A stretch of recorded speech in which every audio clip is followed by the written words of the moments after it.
रूसी लीडर को देखने आए थे 2 लाख लोग। रूस ने नेहरू को गाय गिफ्ट की।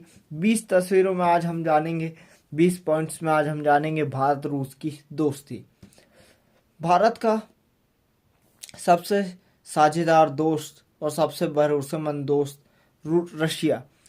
कल ही प्रेसिडेंट पुतिन भारत पहुंचे हैं और अभी भारत और रशिया के बीच बहुत सी इम्पोर्टेंट डील्स हो रही हैं। इनमें से एक है रेलॉस, मतलब भारत और रशिया की सेना एक दूसरे के बेसेस यूज़ कर सकेगी और भी बहुत सी चीज़ें साझा कर सकेंगी। भारत हमारे सबसे भरोसेमंद साझेदारों में से एक है। हम सिर्फ भारत को अपने हथियार बेच नहीं रहे हैं और भारत सिर्फ हमसे हथियार नहीं खरीदता। हमारे बीच ये संबंध इन सबसे ऊपर की बात है। हम टेक्नोलॉजी भी शेयर कर रहे हैं। डिफेंस सेक्टर में यह आम बात नहीं है, क्योंकि डिफेंस एक कंट्री के डिफेंस, उसके लिए सब कुछ होता है, बिजनेस सब कुछ बाद में, फर्स्ट डिफेंस होता है, क्योंकि इसके लिए 2 देशों के बीच अटूट भरोसे की ज़रूरत होती है। तब जाकर वो देश एक दूसरे से टेक्नोलॉजी शेयर करते हैं, डिफेंस डील्स करते हैं। भारत आने से ठीक एक दिन पहले रूसी राष्ट्रपति व्लादिमीर पुतिन ने यह बयान दिया है। 21 दिसंबर 1947 पहली बार भारत ने विजय लक्ष्मी पंडित को रूस, तब उसे सोवियत संघ कहा जाता था, का राजदूत बनाया। वहीं रूस ने किरिल नोविकोव को भारत राजदूत बनाकर दिल्ली भेजा। और ये तस्वीर जो आप देख रहे हैं, ये तस्वीर उसी वक्त की है जब वे दिल्ली एयरपोर्ट पर अपनी पत्नी और बच्चों के साथ उतरे थे। यही वो दिन था जब भारत रूस के रिश्तों में अटूट नींव रखी गई थी। और यहाँ से शुरू होता है भारत रूस की दोस्ती का पड़ाव। 7 नवंबर 1951, 7 नवंबर 1951। इस साल दुनिया के मजदूरों को की सबसे बड़ी रूसी क्रांति के 34 साल पूरे हो रहे थे। जैसे वहाँ के बहुत ही प्रभावी नेता थे स्टालिन। रूस में इस मौके पर भव्य आयोजन हुआ था। भारत के राष्ट्रपति राजेंद्र प्रसाद को इसमें शामिल होने का निमंत्रण मिला। न्योता लेकर खुद रूसी एम्बेसडर किरिल नोविकोव भारत के राष्ट्रपति डॉक्टर राजेंद्र प्रसाद के पास पहुंचे। ये तस्वीर जो दिख रही है ये उसी वक्त की है। 7 जून 1955, 7 जून 1955 पंडित जवाहरलाल नेहरू बतौर पीएम पहली बार 1955 में सोवियत संघ के दौरे पर पहुंचे। इस दौरान मॉस्को में हवाई अड्डे पर उनका स्वागत उस वक्त के कम्युनिस्ट पार्टी के सचिव और रूस के सबसे बड़े नेता निकिता खुश्चेव ने किया था। हालांकि ये जवाहरलाल नेहरू का पहला सोवियत दौरा नहीं था, लेकिन एज अ पीएम ये पहला सोवियत दौरा ही था। 1927 में भी अपने पिता के साथ अक्टूबर क्रांति की 10वीं वर्षगांठ में हिस्सा लेने मॉस्को गए थे, लेकिन एज अ पीएम यह पहली बार था जब वो सोवियत रूस पहुंचे थे। 7 जून 1955 भारत और रूस की दोस्ती गहराती जा रही थी। नेहरू की यात्रा के 5 महीने बाद पहली बार यूएसएसआर मंत्रिपरिषद के अध्यक्ष निकोलाई बुल्गानिन और निकिता खुश्चेव सेंट्रल कमेटी के मुख्य सचिव खुद भारत आ गए। नई दिल्ली में बने हैदराबाद हाउस में दोनों नेताओं ने कई दिन बिताए थे। दोनों 3 हफ्ते की लंबी यात्रा पर भारत आए थे। ये दौरा इसलिए भी खास था कि शीत युद्ध के शुरू होने के बाद पहली बार रूसी नेता ऐसे देश गए थे जो साम्यवादी नहीं थे और भारत उस समय अभी अभी आज़ाद हुआ था। तो भारत की रूट के लिए ज़रूरी था कि उनके ताकतवर दोस्त हों, स्ट्रॉन्ग कंट्रीज़ जो समय आने पर उनकी मदद कर सकें। 28 नवंबर 1955 बुल्गानिन और खुश्चेव कलकत्ता घूमने भी गए। वहां इनके स्वागत में जुलूस निकाला गया। मीडिया रिपोर्ट्स के मुताबिक उन्हें देखने 20 लाख से ज़्यादा लोग जमा हुए थे। जब वे कलकत्ता की सड़कों पर निकले तो सड़कें जाम हो गई। लोग पागल थे देखने के लिए, पता नहीं क्यों पागल थे। वो भी इंसान, तुम भी इंसान, फिर पता नहीं क्या देखने के लिए लोग पागल होते हैं।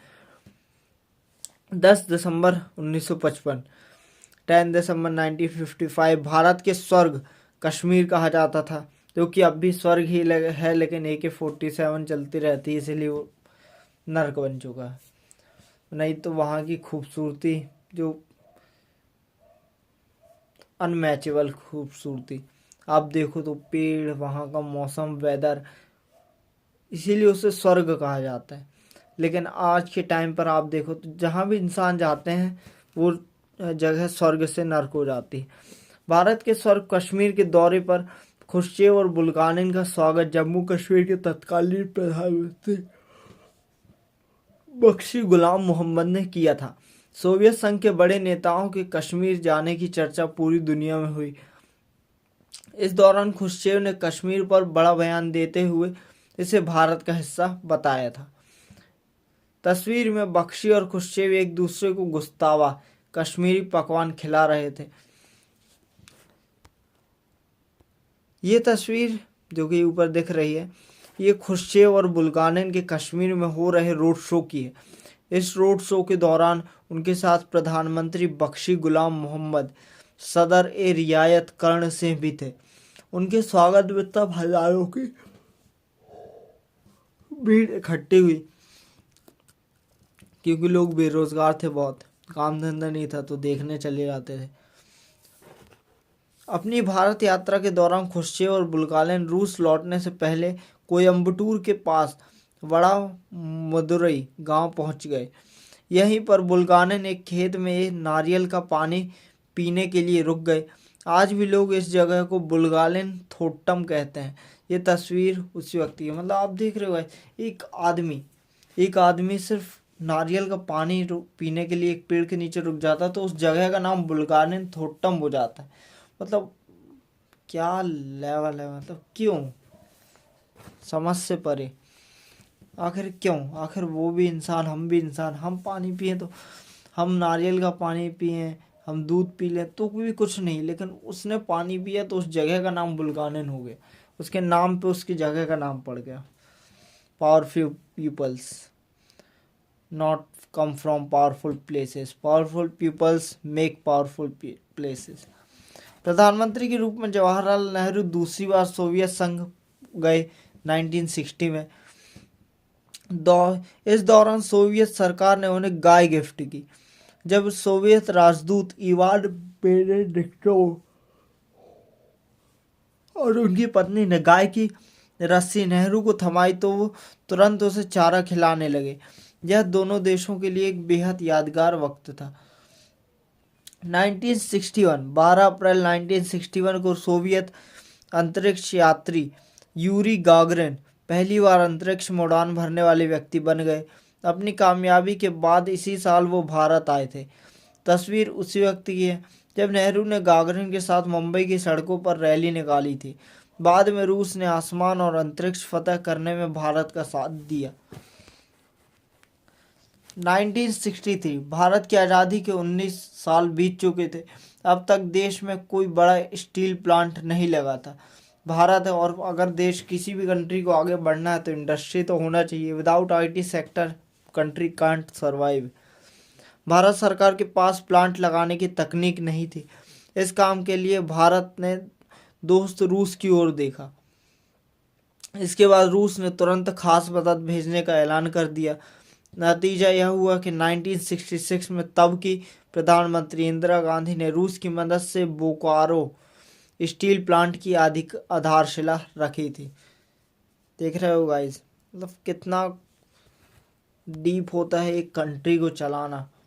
मतलब एक इंसान एक घर चलाने में इतना परेशान हो जाता है, और किसी के हाथों में कंट्री चलाना है, कंट्री कि हाँ सब देश आगे निकल रहे हैं। सारे देश मतलब जिनसे हमारा कंपटीशन है वो परमाणु हथियार बना रहे हैं। परमाणु हथियार बना लिया और हमारे पास स्टील प्लांट नहीं, कैसे आएगा। तो इसकी कैसे हम स्टील प्लांट लगाएंगे, तब काम आते हैं दोस्त। तब काम आया रशिया। 1966 इंदिरा गांधी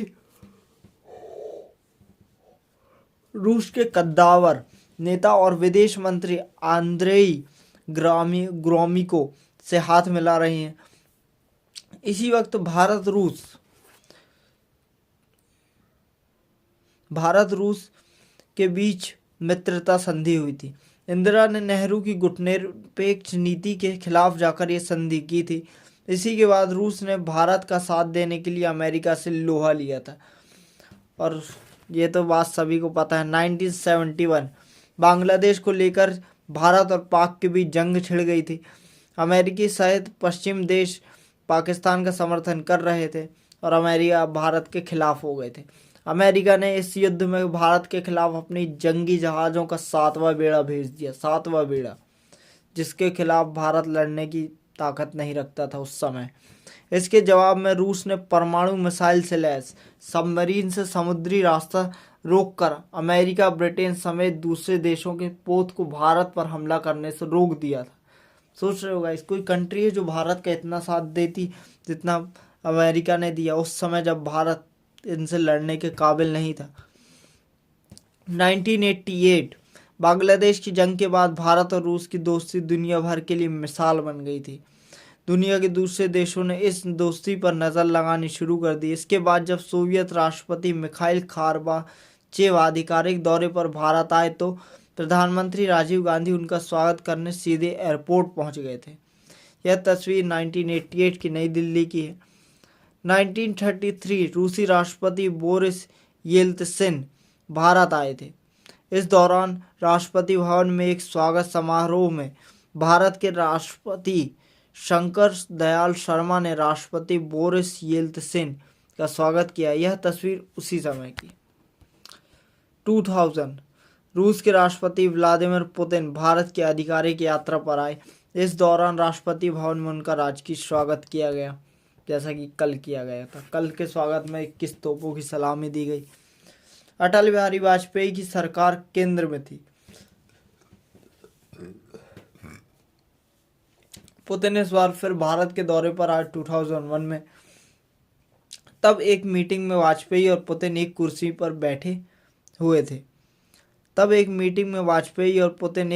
बैठे थे। इस मीटिंग के दौरान गुजरात के तत्कालीन सीएम नरेंद्र मोदी पीछे खड़े थे, जो कि अब भारत के प्रधानमंत्री हैं।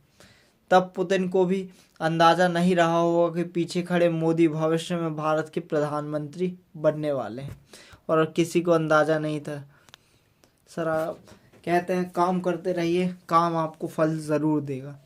सरकार भले बदल गई हो, पर भारत को लेकर पुतिन के प्यार में कोई कमी नहीं आई। एक बार फिर पुतिन भारत आए और हिंदुस्तान को परमाणु ऊर्जा के लिए तकनीक और संसाधन देने का वादा किया। इस तस्वीर में रूसी राष्ट्रपति व्लादिमीर पुतिन और भारतीय प्रधानमंत्री मनमोहन सिंह दिख रहे हैं। नवंबर 2001 में पुतिन भारत आए थे तो मोदी अटल बिहारी की कुर्सी के पीछे खड़े थे। 13 साल बाद पुतिन भारत आए तो वही नरेंद्र मोदी देश के प्रधानमंत्री बन गए थे। और हैदराबाद हाउस की 11 से 10 दिसंबर 2014 में को ली गई तस्वीर में आप यह देख सकते हैं। रूसी राष्ट्रपति पुतिन भारत दौरे को लेकर गूगल पर ट्रेंड कर रहे हैं, जो कि मैंने पिछली वीडियो में बताया भी था, और अभी वह टॉप पर है। रूसी राष्ट्रपति पुतिन 7 मंत्रियों के साथ भारत पहुंच चुके हैं और पीएम मोदी के साथ द्विपक्षीय बातचीत करेंगे। 25 से ज़्यादा समझौते हो सकते हैं, जिनमें से मेन समझौते हैं उनमें से हैं defence deals, gas, energy sectors और भी कई सारी बड़ी डील्स जो भारत की दिशा तय करेंगे। So thank you so much watching my video guys. मिलते हैं ऐसी कोई नई वीडियो में। Thank you so much. जय हिंद, जय भारत।